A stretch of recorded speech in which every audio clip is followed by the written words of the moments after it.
Sejak ia hampir mati, adalah 2 malam lalu Lama Geribi bisa tertidur. Itu pun hanya sebentar. Sesingkat mimpi indahnya yang hidup sebagai anjing yang dapat makan, tidur, dan kawin tanpa diteror oleh hasrat manusia yang suka saling memakan. Sayangnya ia terjaga sebagai wayang yang diperebutkan oleh 2 dalang yang saling berperang. Bukan sebagai anjing. Memang raganya tidak terikat tali lasso seperti malam ketika ia menyerahkan Walima untuk nyawanya. Namun hatinya terbelenggu oleh parah tuan pada ayahnya yang disandra di tengah hutan dan kekasihnya justru dimasukkan ke tempat pelacuran. Tentu saja ia akan menerima Lailanya pulang meskipun tidak lagi perawan, dengan rasa cinta yang tidak pernah berkurang. Namun jika hanya jasad yang dibawakan mucikari itu tiada lagi guna baginya, belum tentu juga Lama Geribi dibukakan pintu surga. Dengan merangkak ia berjalan bak anjing, tidak berbaju juga tiada bercelana. Lantas melalui jendela ia berlari. Nyaris saja Lama Geribi dalam keadaan telanjang, namun kesadaran didapatkannya kembali saat ditegak habisnya ciu sisa depan kantornya. Sisa-sisa mabuk pemuda yang selalu berjaga di mulut desa, memalaki truk-truk pengangkut sayur yang melintas, yang juga tergilas oleh truk pengangkut bahan tambang. Saat itu mereka tinggalkan pos penjagaan, mengejar Anoa yang lari tunggang langgang bersamaan dengan tumbangnya jati demi jati dari kebun keramat, mengharap uang-uang kecil atas bisnis dengan untung menjulang antara Mister dan Lang Untung. Tentu saja adalah ayahnya yang menuntut langkah kakinya berlari. Nasibnya di ujung tanduk, kapan saja ia bisa dibuat mati, entah oleh bapak desa hianat atau mucikari. Sebuah pohon jati raksasa mengayun kemudian jatuh ke bumi. Hentakannya membuat tanah yang dipijak Lama Geribi bergetar. Burung-burung yang hinggap di atas berterbangan. Lantas Senso kembali terdengar menggilas batang jati yang lain. Kemudian senyap. Tidak ada satupun jati yang jatuh ke tanah lagi. Hanya suara jeritan kepanikan orang-orang di sana yang tertangkap oleh telinga Lama Geribi. Ia semakin menambah kecepatan langkahnya tak peduli. Ular, ular, terdengar seruan dengan ketakutan. Namun diabaikan saja oleh Lama Geribi. Ia lebih suka dipanggil anjing sebab ular hanyalah untuk La Untung dan mucikari. Sekilas melintas busur tanah di depan dan sampingnya. Tidak juga menghunjam Anoa, hewan pemalu lincah yang diincar pemuda yang tak tahu lagi bertani. Lantas bunyi letusan senjata api yang kemudian semerbak mesiu menewaskan piton raksasa yang telah merumukkan salah seorang pekerja dengan badan yang sedikit tertelan dan tulang yang remuk. Jatuh juga pemuncak rantai makanan itu, menggetarkan bumi seperti jati. Mesin-mesin tidak lantas peduli, terus bekerja tak sedikit pun berhenti.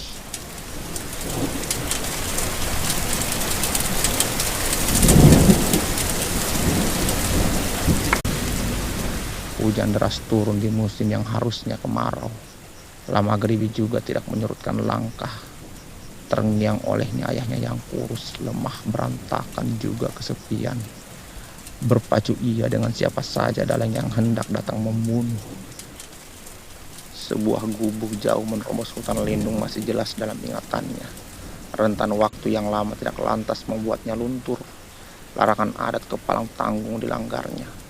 Tatapan mata sinis dan sumpah serapah bengis tidak lagi dipedulikannya. Sisa babi hutan yang selamat dari perburuan warga berlari di antara batang-batang mahoni yang juga sekarat, menunggu waktu untuk ditumbangkan. Hujan semakin menjadi-jadi. Tanah yang dulu kering, kini mengeluarkan air dari bukit-bukit rendah. Lama Geribi kini tiba tepat di mulut hutan adat. Dilangkahkan terus kakinya masuk ke dalam. Dibunuhnya setiap ragu dalam dirinya, sebab anjing tidak punya ragu.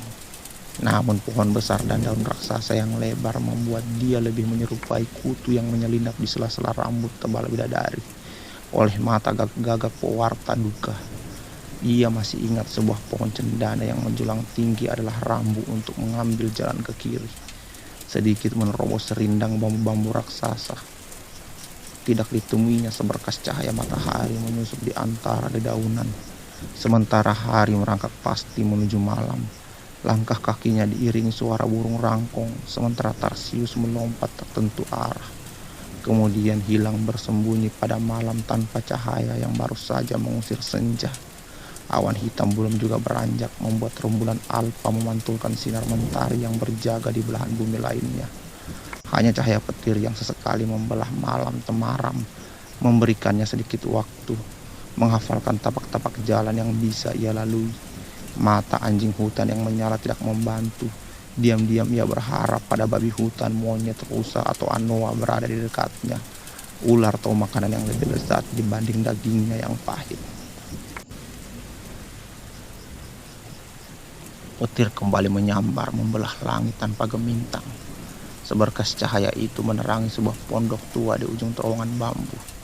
Pondok yang 4 tahun lalu dikunjungi olehnya kini tampak semakin sekarat oleh terpaan angin. Sementara ayahnya tidak ditemuinya.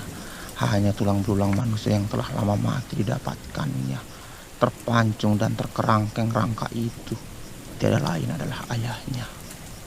Anjing tentu tahu segala macam bau tanpa terikat waktu. Lama Geribi menangis, meraung, lantas juga menggonggong bak auman serigalas. Sementara ia lebih menginginkan sebagai anjing. Sementara Walima yang tidak juga mengetahui jika kekasihnya telah berubah menjadi anjing malam tadi. Dibersihkannya luka yang belum sembuh di ujung bibir tantenya. Juga memar di pinggul dan lengannya yang membuat Tante Marni pasrah membiarkan burung beo tololnya mati kelaparan. Paman Mardin telah datang memberikan pukulan di wajah, dada, paha, dan juga kepalanya.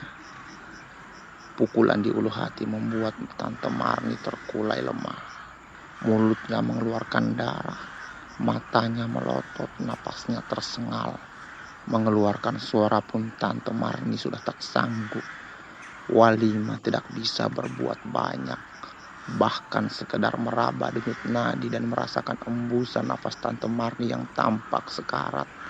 Apalagi memandu jasadnya yang sekarang hendak ditinggal roh saat matahari baru sepenggalan kepala. Ia telah lebih dulu diseret Mardin, kemudian dihempaskan ke atas bak truk. Serpihan kenangan di setiap jengkal jalan menuju desanya masih saja membuatnya merindu pada kekasihnya. Meskipun gundah juga dia meninggalkan Tante Marni, bergegas sendiri ke alam baka. Senjata tajam yang berhamburan ketika mobil tiba-tiba berbelok menghindari kotoran sapi, membuat dia menyangka bahwa kali ini gilirannya lah yang akan dibuat mati. Karena kotoran sapi itu pula sebagian badan mobil terperosok keluar jalan aspal. Gundukan tanah membuat ciu yang dituangkan seseorang di antara masa tidak bertemu dengan mulut gas dan tertumpah ke bak mobil. Ujung jempol kaki Walima kecipratan cairan haram itu. Walima tidak melihat orang desanya dalam rombongan massa yang mulai bau ciu. Saudara-saudara, kepala adat laknat itu telah membuang anaknya untuk menjual kebun terlarang pada perusahaan. Mereka semua ular. Dengan lancang mucikari itu berbicara lantang tentang hak untuk hidup. Setelah istrinya sendiri ia matikan. Disambut pula oleh riuh preman bayaran tepat di mulut desa ketika iring-iringan itu sampai di sana. Lantas dirangkulnya Walima, bak seorang bapak yang penuh kasih sayang dan lembut hatinya, untuk dijadikan umpan setiap kata dusta dari mulutnya. Mardin sial, tidak tahu bahwa mesin penghisap darah dalam keadaan panas telah bertarung melawan babi hutan dan ular. Juga mereka lapar tak terima pesta pora barbar diselingi olehnya. Busur melayang menyerang mereka yang juga melawan dengan busur. Parang beradu dengan parang, dan ilmu hitam beradu dengan ilmu hitam. Namun Senso dan senjata api tak punya lawan sepadan. Bukan lagi tawuran antara preman bayaran dan orang-orang yang terimpit utang, melainkan perang serupa abad pertengahan. Ciu dan cap orang tua adalah semerbak mayat-mayat yang bergelimpangan, entah preman atau orang dalam desa, meskipun bau darah juga cukup tajam. Sementara Mardin pecah kepalanya, entah oleh guna-guna atau hantaman, bagi Walima itu sudah sepadan. Biarkan ia diadili oleh wanita-wanita yang ia lacurkan. Sementara debu berterbangan dari tapak-tapak kaki masa yang kocar-kacir membuat perih matanya. Bapak tua dengan kesaktian mandraguna yang melegenda datang menyelamatkan Walima. Padahal napasnya yang terengah karena memaksakan diri berlari dari jarak yang tidak seberapa, beradu dengan napas Walima karena ketakutan yang luar biasa. Ia tutupi kepala Walima itu dengan kain tenun yang baru selesai dijahit istrinya. Suasana riuh penuh kepanikan warga desa dan marahnya pemuda desa membuat orang-orang tidak begitu memerhatikan. Ketika bapak tua menuntun Walima menuju rumahnya dan telah berada di sana, sementara amukan massa telah mereda bersama dengan polisi dan tentara bersenjata lengkap yang selalu berbagi kerja dengan para pewarta. 10 orang tewas dalam peristiwa berdarah.